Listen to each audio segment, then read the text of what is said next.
for today's tutorial guys, as you can see naman sa ating title, tuturuan ko po kayo kung paano ninyo malalaman yung mga Facebook password ninyo na mga, ayan, hindi nyo na guys naalala, ganon, or nakalimutan ninyo. So ito guys, pwede nyo itong itry kasi malay nyo nandun lang pala nakasave yung mga password ninyo sa Facebook or kahit anong account na ginagawa mo. So first guys, ang gawin mo, punta ka sa Google account mo guys. Ayan, i-click mo lang yung Google.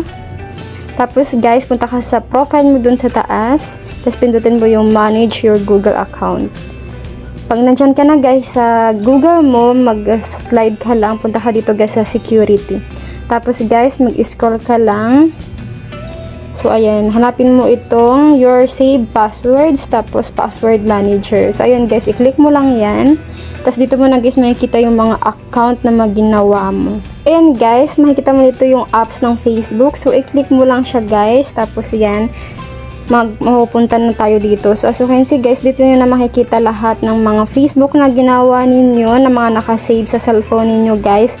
And i-check nyo lang.